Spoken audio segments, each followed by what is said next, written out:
I love this topic, as you just heard. And when I was thinking about this panel, I actually was thinking back almost a decade ago when we had someone come in to interview for a job at the Times. And at the end of the interview, I said, well, do you have any questions for me? And he said, well, actually, I do. My wife and I are about to have a kid. What is this place like in terms of being able to have young children and also work?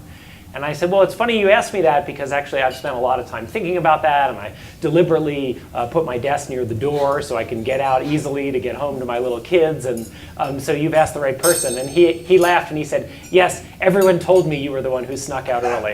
And that I should ask you about what it's like to have young kids here. So I've been thinking about this both as a journalist and as a father for a long time, and I'm really privileged to have this conversation. I think to frame the conversation, one of the important things to think about this is with us we have two business leaders who their jobs are not specifically on this topic. And I think the only way that we get real change in this area is to have people at the most senior levels be thinking about it, rather than have it be shunted off into an area where it is just a different area. It has to be central to the businesses. And so I just want to note that and say that that really struck me when I was thinking about the panel. Let's start macro, and then we're going to come down to GE and Patagonia and all kinds of other things. The United States famously it is behind in this area relative to virtually every other industrialized and some not totally industrialized countries in the world. Pew says we're the only one of 41 countries that doesn't have paid family leave the way others do. So let's just start, and Rose, I'll start with you with the biggest question. Why is it that we have ended up so different from all these other countries that in other ways actually look a lot like us? I don't know that I have the answer to that, but I will say that what I've learned from being at Patagonia is that our founders started very early with on-site childcare. And that was when they were a very small company, less than $10 million. And it was mostly because of the need for their friends that were having children to stay working. So that was sort of the purpose, but now coming into Patagonia, and I've been here now getting on 9 years, and I came from public companies, private equity, and Silicon Valley, where they've got cappuccino machines and foosball tables, but no comfortable room for nursing moms. So I think that the people making the rules, like the 13 white guys that we saw, creating healthcare, right? I mean, I think that creates this sort of lack of understanding about supporting women and supporting working families. So that would be my guess. I mean, I look at our gender parity, and we're 50-50 men and women in VP level to boardroom to employees, and I think that's because of on-site childcare and supporting working families, because we know that a lot of women kind of drop out of the workforce after they have children. So to me, we're kind of an example of how gender parity happens when you have a good system. I get a lot of calls from CEOs that say, well, how do I get more women in management? And how do I get more women on my board? And I say, well, start a childcare center, and in 30 years, you'll have 50-50, the right gender mix. So I don't know, that's sort of my take on it. It's just not in the people who are in power and who are CEOs and boards aren't thinking about it, Sue, the way I think about it is we are a more individualistic culture and society than many other rich countries, and that has great benefits, right? But it also has some drawbacks, and it seems to me this is one of those big drawbacks that we sort of say to people, you're on your own. Yeah, and I'll come back to that. I'm going to tell a little story first, because it was a lesson that was driven home for me after I'd had my first child. And my father, and you're going to find this a little bit unusual, it was my father who actually came to stay with me to take care of our child. And he did all the nights with me and fed my baby, and it was wonderful. And we were having a lunch, my father, my son, and my father, my husband, and I. And we were having a conversation about this. And my sister was just about to have her baby in France. Okay? So in the US, of course, at that time, it was probably about a 4-week to 6-week, depending if you had a C-section, just to give you an example, of when you could take off. And my sister had 18 months with a guarantee to come back to the same job. Not to mention all the diapers and formularies and so forth and so on. And me, who is very career-driven, so I'll own that, said to my father, what a burden on the corporation.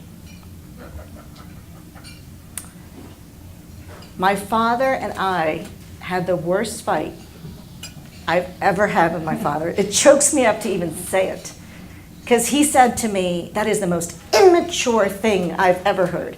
And he proceeded to tell me that this was a social issue. This was not a company issue only. And we had to solve for that. You can tell it stuck with me. Because it was one of those moments where I thought, oh goodness. Because I had never thought about it that way. You're young and you just expect it. But at the same time, what does it mean to the fabric of family? So caregiving is not just clearly in the early stages. It goes all the way to what we do as our aging parents and our aging families really have a change. And again, US versus rest of world, you think about this, and in the US we fear death. In other countries, it is part of the cycle of life. And the aging, in fact, the elderly are very respected. In Japan, they celebrate a Day of the Elderly, right? There are many laws associated to this in various countries about actually having to care for your parents. We're a very individualistic society, and we have tended to treat this very differently. So I don't have the answer, but I think it's rooted in the culture. I think what Rose said about starting early and making sure people are very aware of what it means to the social fabric of our countries and the companies is part of the equation. You can't just start from a company perspective. I think it narrows what overall you're going to accomplish in terms of a culture.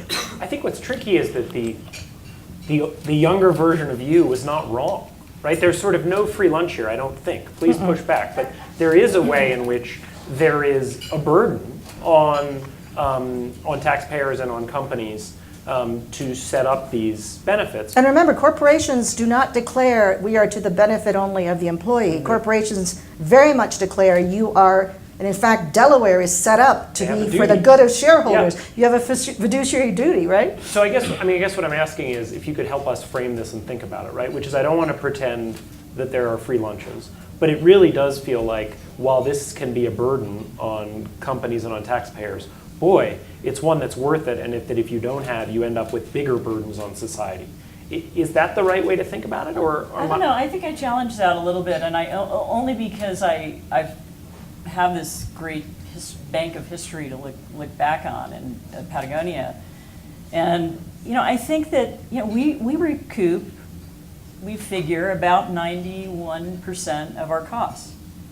So that's through on daycare. On our child development center. So that's through tax credits. That's through 91%. 91%. And KPMG and JP Morgan Chase, they have numbers that are 110%. I mean, they've got, I think we're being conservative at 91%, but we have, the cost to retain someone.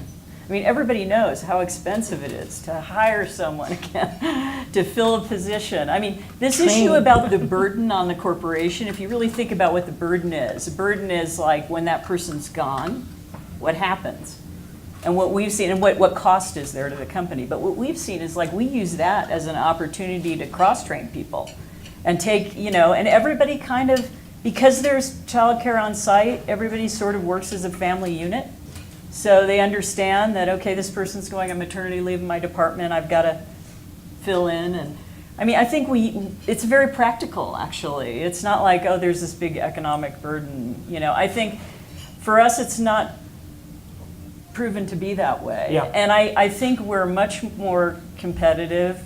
We design clothing, so I think having a group of designers that looks more like the population in terms of gender parity makes a huge difference, and I think makes better product and makes us a more successful company. So I don't know if I totally Yeah. buy this idea. I mean, I do think that as a country we have a huge problem with valuing caregiving. It's so weird. It's like the most essential thing in our lives. And yet we kind of like, business acts like it has no responsibility to it. And I think we get a tremendous amount of loyalty. It's hard for us to recruit designers and technical people and supply chain people. If you want the very best people, you have to offer something that to them feels like this is really going to help me in the long term. And so we have better retention. So we're not, having to hire people and go through that process all the time. And I think that that makes us a stronger company and a better company. It's almost like we're losing the long term and the big picture by focusing on the short term. It reminds me of some of the research by Claudia Golden, a Harvard economist, who's looked at what happens when professions become more female. And later, let's get to some of the gender dynamic here, because it shouldn't take a profession getting more female. But if you look at OBGYNs, one of the things that happened is for a long time, OBGYNs said, when you go into labor, I'll be the one who delivers your baby. And as the field became more and more female doctors said, I don't want that. Right? And that's when they built in more of the rotation, where there was someone on duty for an OBGYN practice on a given night to be the one. The downside is you don't necessarily have the same doctor delivering your baby. But think about the upside. One, you probably get better people going into it. And two, I don't think most people would want their baby being delivered by a doctor who's on his or her third consecutive night pulling an overnight, right? And so it actually ends up having more benefits than it does drawbacks. Let's talk a little bit about each of your companies. Let's start with GE. So give us, I know it's not possible to give us a complete overview of all that you're doing here, but give us just a couple of things that you think are at some combination of the most important stuff you're doing and the most new or unusual stuff you're doing in order to value caregiving for your employees. So first of all, GE is about 125 years old, and many of you know its brand. And we're in 180 countries, we have 300,000 employees, we have 500,000 covered lives. When you have that kind of range, the type of services you offer, as you might imagine, and it goes to this notion of individualistic, is what I think GE has been going more and more towards is very much around being able to provide the programmatic efforts associated to allowing choice and allowing for the individual. And that's really, really important. Because depending where you are, even in this, if you just look at US, where you are, you're going to want different things associated to that. I'd say that, this is this notion of the rise of the end user in every single industry and being so present in terms of I want my choice. That has been governing more and more how we think about the kind of programs that we offer. So the one that we just most recently launched, and other companies are starting to do this, is permissive time off. So what does that mean? And this is US based at this time. It's really to be able to say, you and your manager decide how long, how often, when you want to take vacation. You no longer have a set number. You no longer have to account for it. You do it whenever you need, and you use it as you so wish. That does not mean it eliminates some of the other programs where you have, parental leave, as an example, or adoption leave, or whatever it might be under that element overall. But you choose. And part of the reason why that was put in is because trying to dictate the amount of time and then account for it, and there's tax implications, and it was such a complex system that you were governing for the bottom line sometimes, versus governing for the more long-term retention and competitiveness. My personal view on corporations and responsibility is it's not necessarily an obligation. It is a benefit for the corporation to do this, and it is a competitive attraction and retention tool to get the best talent possible and to create a culture that people really want to thrive in. And I'm a fundamental believer you get passion and purpose and you put those together, it delivers results, and then you really get sort of a continual sustainable culture as you've seen in Patagonia over time. Trying to do this at a size like GE is not easy, but we've been trying hard to figure out what kind of programs to put in systematically, and permissive time off is probably the one that I think is most generous as it relates and really caters to the individual. So Money Magazine did a piece on this policy, and it was quite a positive piece. they raised one question that I thought was really interesting, which is, I don't know whether this was in other countries or other companies or whether it was just a thought that analysts had, which is someone said, you got to be careful this doesn't actually lead to people taking less vacation. Because if you say to someone, you have 3 weeks of vacation, then they take it. If you say to someone, you take whatever you want, you might then worry that they take 0. Have you dealt with that at all? Do you have any data on what's actually happened to vacation since you put this in place? No, it's pretty recent since we put it in place, a little less than a year ago now, I guess. And we don't have enough data yet to be able to say that that's happening. We have heard anecdotes of saying, how much does my manager take? And so the top is setting the tone. And that is just a cultural nuance overall. So I think there is some responsibility between the manager, the direct manager, and their employee to make sure that people understand this is your decision to make. It will not be held against you. And that's really hard in our culture, I have to tell you. And in a place like GE where it's all delivery and delivery driven, it's tough. But hey, I'm thinking of 2 or 3 months vacation soon, so we'll see. I haven't told my manager yet. How does Patagonia deal with time off and vacation apart from the kind of family leave?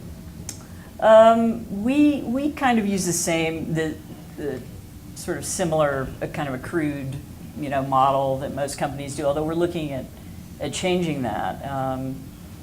And in terms of leave, I think we've added an additional, I think it's 12 or 14 weeks for caring for an aging parent, because that is an important time in our employees' lives in terms of needing some additional time. And for people that need it, they need it. I mean, this really is a sort of sandwich generation in that way. Yeah. Can you talk a little bit about the child care? Obviously, you guys are famous for this, and I'm guessing some people here know about it, but I think others don't. So if you could just kind of give us a quick overview with particularly what really sets you apart and anything you've changed recently about how you deal with child care for your employees. Well, we have it on site and we manage it ourselves. So it's not employees at Patagonia. Well, no, yes, we have a school that is part of Patagonia, basically. It's run by Patagonia. So I think that's important. We don't outsource it. So it's very well connected into our business, which I think is really important. It's physically on our campus. So one of the benefits to me personally is I get to know my employees' children, and I get to see my employees with their children. Wow. And that's a pretty wonderful thing. And it builds a deep connection with people. And I think it makes us all much more committed to each other as a business and as a company. And I think we get better results because of it, honestly. But and it's also a reminder, that this is the future. I mean, we have people that, Rick Ridgway, who's been with the company a long time, his daughter was one of the first kids in our daycare, on-site daycare, and now his daughter's daughter is in our on-site daycare. So when I see him picking up his granddaughter, that's a pretty wonderful, feeling. And it really does, I think, connect us really for the long term. So we're doing on-site, we are doing something that is a program that doesn't really cost a lot of money but means a tremendous amount to our employees, which is that we pay for a caregiver to travel with a nursing mom. And it costs very little when you look at the overall cost of the program, but if you have somebody who's a really key executive and they've got to go on a trip and they've got to go meet that supplier, or they've got to go meet that that company, it means a lot to them to have that support. So it's the travel and it's the travel, extra hotel room, that's it? Yep. Really? Yeah. So it's an extra plane ticket and an extra, and to me it's like it's a wonderful benefit, and it means a lot to our working families. And I think we retain those people that tend to jump around in their 20s and 30s, the really talented people that want to just keep going to the next level. We tend to retain them, I think, because of that. I would say that we make it really part of our culture to always be accommodating to nursing moms. Whether that's bringing a baby into a meeting, if that's what the mom needs, or just having space and rooms, that's important. Google several years ago ran into some tensions at the company because the executives wanted a different kind of child care than some of the line employees wanted, right? The executives wanted the Cadillac child care where, Yeah. right, you were training your kids to take the SAT by the time they were 6 years old and all of that stuff. Whether that's actually good for children is a topic for another day, but that's what some of them wanted. And it really drove the costs up. How do you deal with what have to be different price sensitivities, different desires across employees of different class? I would say there isn't that we don't have that issue with executives wanting extra special treatment, really. We have more that we might have employees in our Reno distribution center that we might subsidize childcare for them to kind of balance the overall cost pool, but that's pretty easily done. So you make the price. We're at market. Yeah, we're basically at market level in terms of the childcare we're providing. But So- does it depend on an employee's salary, how much they pay? It does. The subsidies are based on what Neat. someone makes. Yeah. That's good. I mean, one of the things that I really mean, do you value caregiving or do you not? Do you value caregiving for the person, that's making less money than a person making more money? I don't know. To me, you either value caregiving or you don't. One of the things that really struck me about what Patagonia does is I've seen that there are, I think, a lot of well-meaning companies out there who are also doing some good things, but what it can end up setting up is separate tracks, right? Which is, you have workers who you say you're going to work 3 days a week and you're going to be with your family 2 days a week, or you're going to go on this track and you're not going to be able to make partner. And we've seen that even really well-meaning companies end up, rather than integrating this into people's lives, and if we think about what we want, there isn't like 1 minute we're a parent and the next minute we're an employee. Yeah, right. We're both minutes.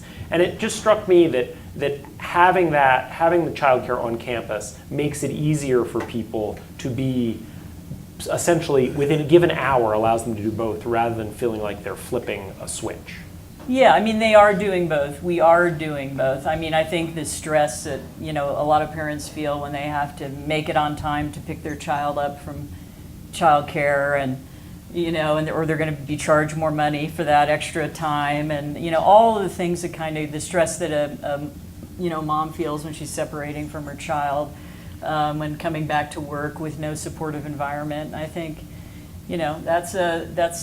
those are the kinds of things that if you take that off the table, I think you have such a much more productive and engaged workforce. And I think we've seen that. I've heard from other CEOs that when they offer paternity leave, that a lot of times dads won't take it because they feel like it hurts their career. Yeah. And that's kind of interesting to me. And they've said how they're dealing with it is just sort of trying to lead by example. And We've been take it. doing that for a while, and sort of the data that's come back so far, it's been generational, which is kind of interesting, right? The really young take it. Do they? They do. Both moms They take and it. dads. Both moms and dads. In fact, I read a letter and just sort of thinking about some of the things where the mother wrote a letter saying, "Thank you for the 6 weeks leave that you gave my husband, da-da-da-da. I can't tell you what that did as it related to the bonding we could do." It was a wonderfully inspiring letter, right? So yeah, they are taking it. The folks that are in the 40s decade, if you'd like, they don't tend to take it.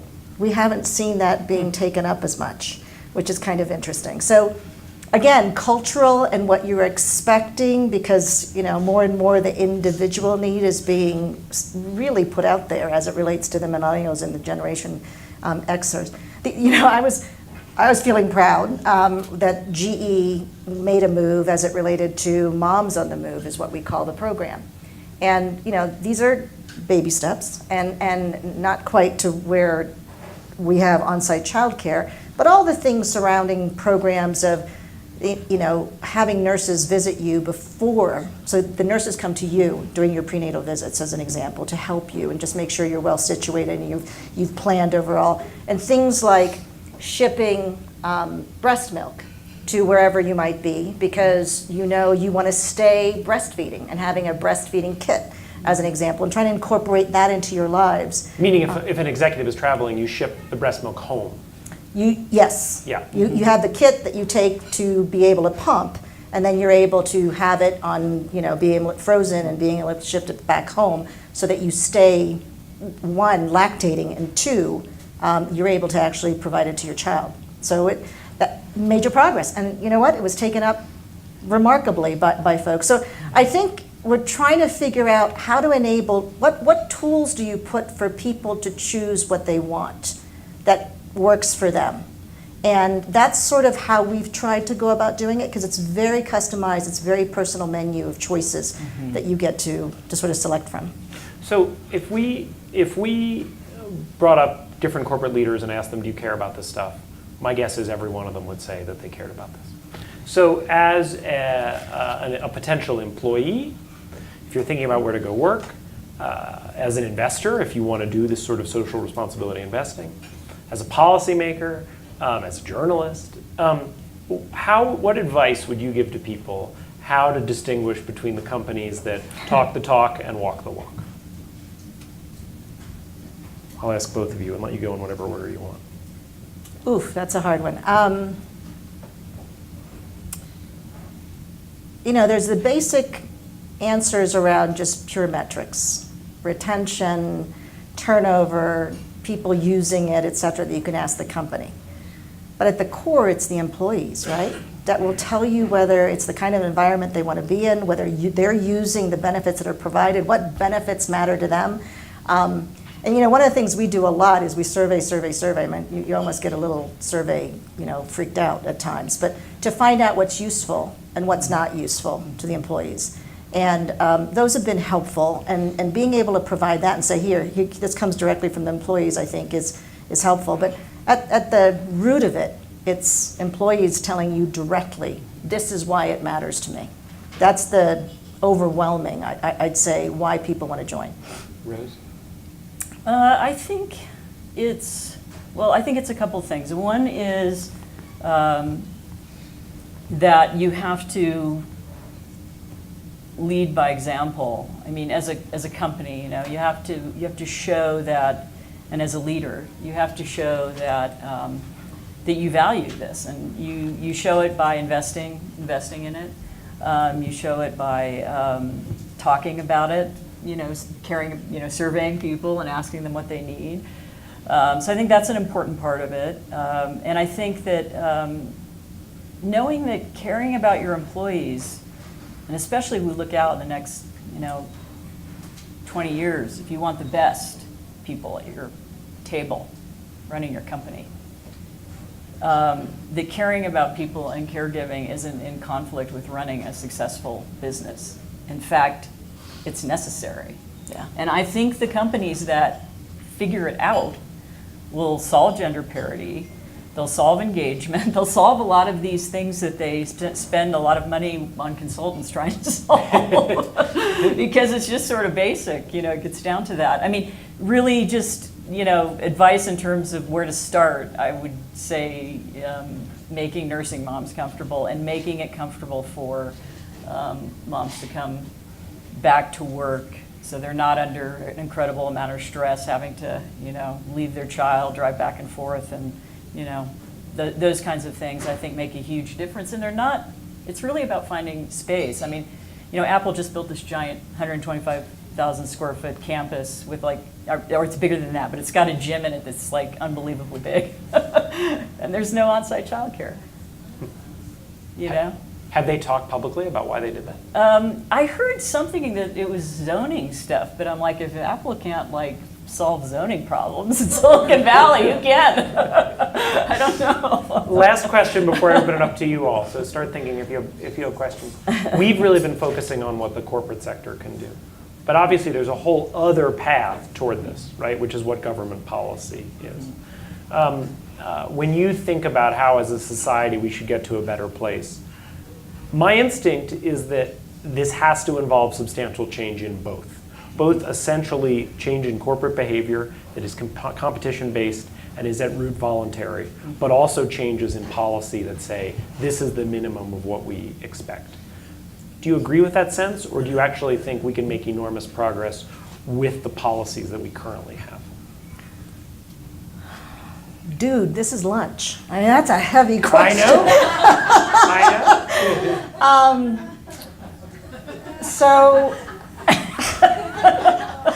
How does it go? I'll take a stab at it. And it is, you look at other countries, Singapore, for example, where they will encourage, they allow parents to sue their kids and will give awards on that basis if in fact they're not cared for. Germany mandates that you get 6 months off, I believe, for caring for a parent, and that corporations have to give you that. You can go across the different countries on the various types of benefits that are mandated.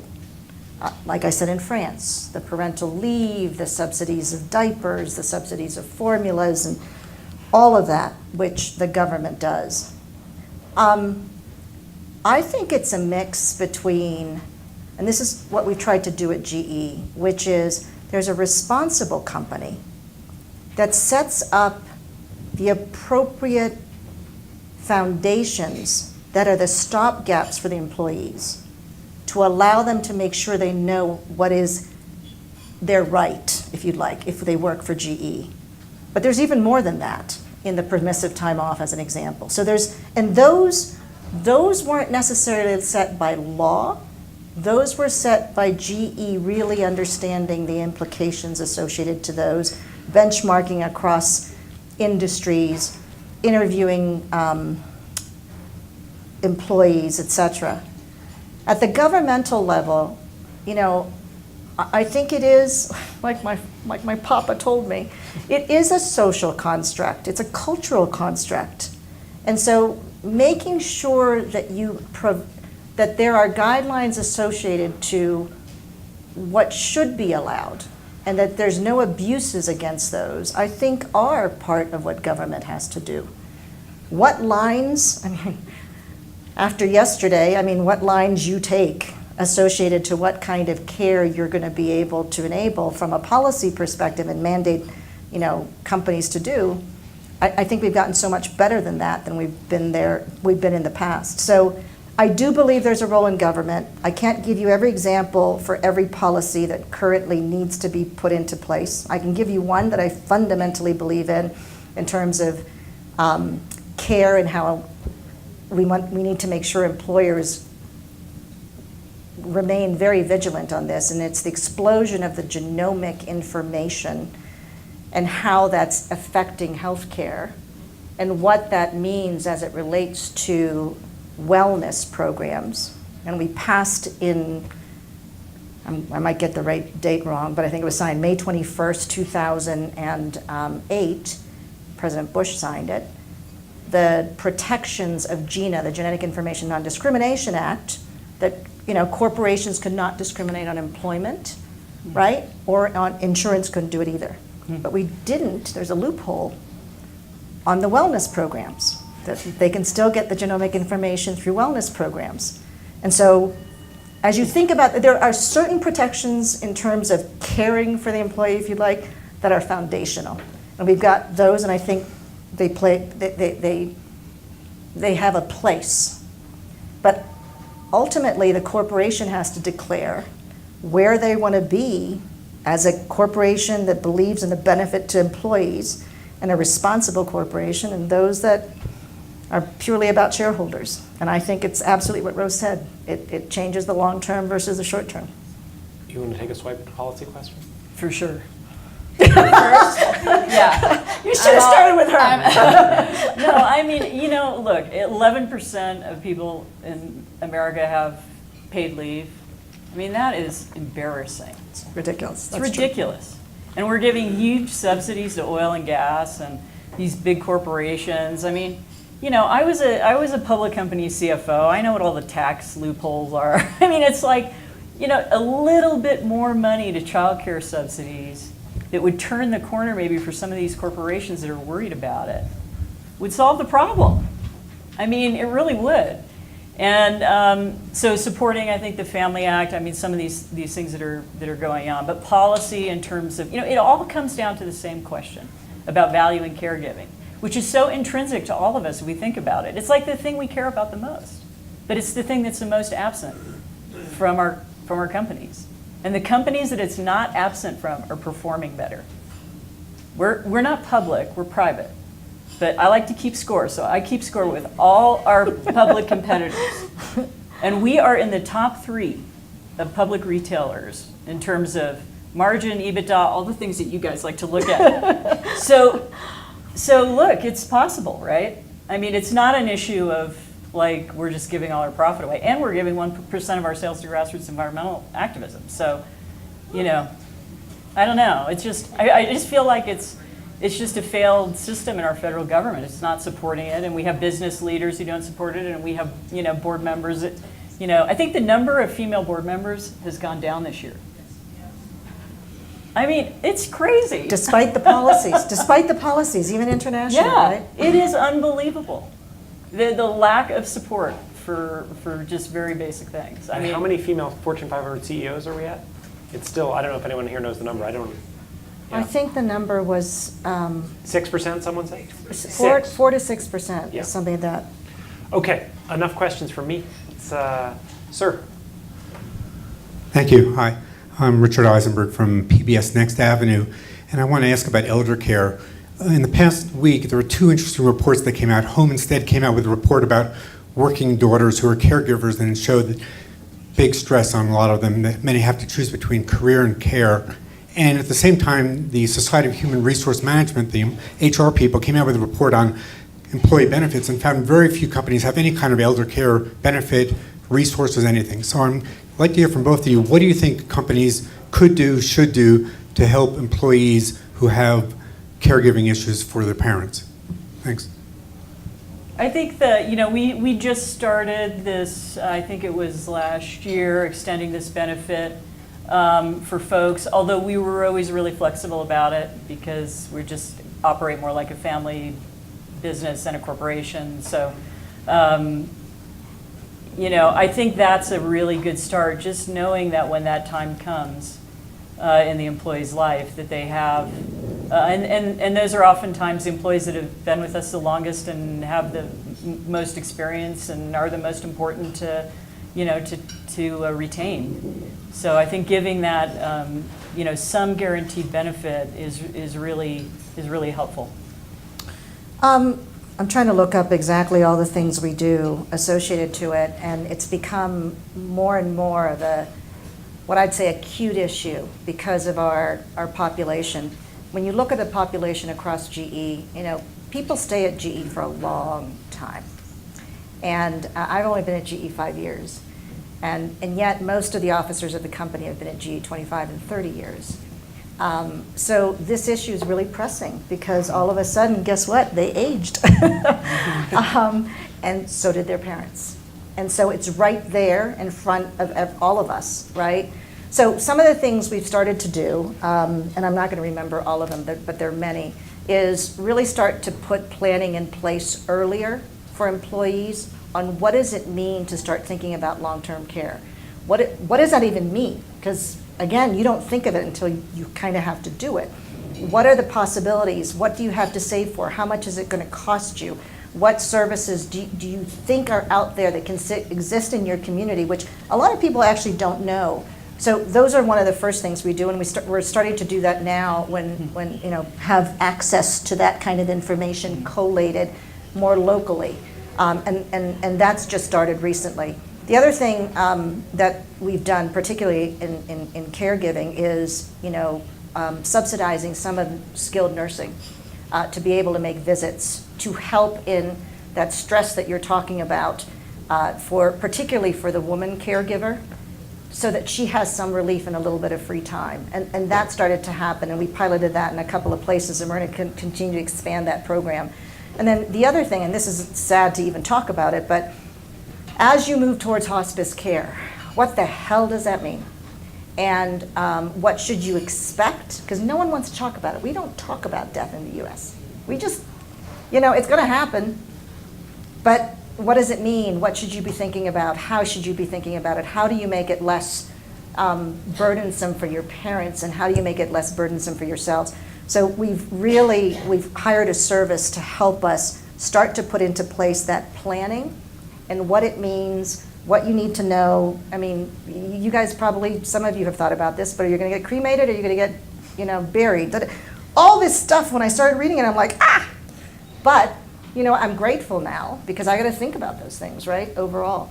So that kind of educational effort and then helping them and then letting them know the cost and then some subsidies associated to that are some of the things that we're actually trying to do, not to mention some stress management programs that we actually try to provide at work. So those are just the beginnings because I think it's risen to an acute level at this point. And will continue rising. Yeah. Yes.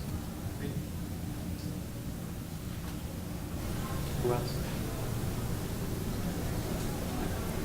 I'm just curious, what happens to the dynamic in the corporation when you have single men and women who are not able to who are not taking advantage of these services because they're not married or they don't have children? And is there any kind of resentment for what might be perceived as additional benefits for their peers when they're actually have their head to the ground? And I know this is an issue in law firms for women who step out of a law firm and are on their way to partner, and then they come back, and the men, if they aren't the ones that, maybe today it's the same for men who've stepped out, but nevertheless, if you haven't put in those hours, why are they coming back at the same level? I'm just curious about that. And then I wanted to share one funny apropos comment, which I read a couple of months ago, that Norway has decided to give parental leave for new puppies. Well, that dovetails perfectly into our problem. A few years ago, people got people were like, "Hey, I've got a dog. I don't have a kid. What you're not helping me with my dog." And so now we have dogs at the office, and we have a little dog run. Corley over there brings her dog to work, which I'm very happy that I've gotten to know. But that's what I hear mostly. I don't know about you. We got that. I mean, Yeah. because we have employees in Norway, right? And we actually got the question. And we do allow dogs in different sites across the world. We have a 165-pound English Mastiff that comes to work every day at my office. Not mine, my chief of staff's, and she's wonderful. And when she doesn't come to work, everybody sort of cries about it. But we don't have parental doggy time off yet. And it's going to be interesting. And again, it was looked at actually seriously to say, are we going to get a lot of requests for this, and how do we manage this overall? We haven't taken any action on it. Just whatsoever. to clarify, we don't give parental dog leave, but we let people bring their dogs to work. But I'm just curious about the people that get the benefits and the people that don't, and how you manage their expectations of what they might be able to be offered, or is that just?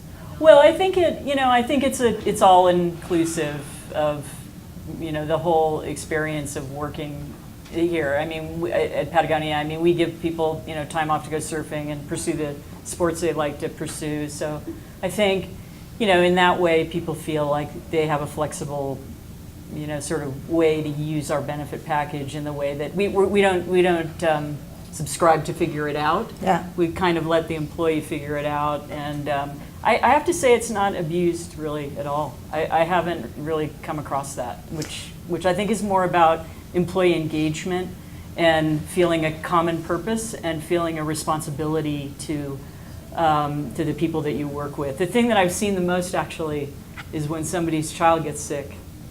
Everybody kind of knows the child because they've been in child development together and they've grown up together in these different classes. And so when someone gets sick or a child gets sick, everybody comes to help them. And it really is like a community in that way. And I think it just makes us a stronger company. Just to, because it's a really interesting question. I can't say it comes up a lot in terms of people feeling resentful, but there's such a plethora of things that people can take advantage of. I think it's what you're saying, so I'm repeating very similar to what Rose. People want to take time off to go do their cause and volunteering. They get to do that, right? And so those are the kind of things that there's a plethora of things that you have to customize for what you need as an employee. We're all a bit out of time, but I really want to hear Pamela's question, so please. Thank you. This has been really fascinating. Thank you. It's a policy-oriented question, and that is, I wonder what you feel the role of the company, and you are very, very different companies, obviously, is in either advocating for or working on a federal policy, a state policy. Is there room for that, and is that something that does it benefit you? I mean, can you talk a little bit about that? We got pretty involved in the Family Leave Act because we felt it was just, it was something that we could help support, and we've got such a rich bank of information. And our founders, during that time that kind of legislation was being talked about, our founder, Melinda Chenard, who started our Child Development Center, wrote a book called Family Business to talk about the journey of these last 33 years. And we didn't really think very much about talking about it publicly until she started to write the book, and we saw how bad things were really out there. And then we thought, well, what can we do to advocate from as a corporation? And that's really, and then I started talking about it more, and we wrote the book, and we wrote the business case because I felt it was important for CEOs to understand the business case. So. Yeah, and I'd add that I think GE has a huge government affairs organization that really looks at what is foundational type of, I'd say, regulations and legislation that we really should put muscle to. And it might not be specific to where you would see that it affects the consumer immediately, but it is very foundational to the way an industry is structured, or the way, I'll give you an example, PDUFA with regards to the FDA and those kind of legislation. We're very involved there. On caregiving, we're trying to understand where should we lend our voice, and trying to truly understand where is it a corporate's responsibility, because it's so blurry. Where is it in individuals? And therefore, how do you set up legislation that doesn't have misintended consequences, which we all know sometimes that happens. And it's a constant discussion right now on those particular fronts. The world of Alzheimer's is causing us huge amounts of issue, right? What should we be postulating out there around this world of management of mental health diseases, as an example, and what sort of legislation should be put out there to protect those that in fact do not get discriminated against if they're diagnosed to be early stage Alzheimer's, and they still have 20 years of productive life in front of them. I mean, these are, and so these are the kind of discussions that are happening amongst leadership and the health benefits group and the government affairs group. And I don't think we've really landed on exactly what the legislation should be or what our lobbying should be against those. But yes, we're quite active. I'm going to close just by saying that there are obviously a lot of complex issues here that are beyond the ability of any individual to affect, like government policy or even corporate policy. But I do think this is an area where individuals can actually have a huge difference, and I think it's important to think about that. If you're a manager, you can send signals to your employees that whatever the policy is, things like this are okay as opposed to frowned on. And the reason why I felt comfortable 14 years ago taking the maximum paternity leave is I'd run into someone, and I wouldn't have, I bet, is that I ran into someone in the hall who said to me, hey, I'm just back from my paternity leave. I took every possible day that I could. And it changed the way I thought about it. And so I would just encourage everyone to think about this issue in terms of those terms, that everyone deals with this. Sometimes it's a little bit uncomfortable to talk about. And so talk about it. And talk about how you've done it, rather than the instinct that a lot of us have, which is just to brag about how hard we work. Thank you to both of you for doing this. Thank you to all of you for coming. Enjoy the weather.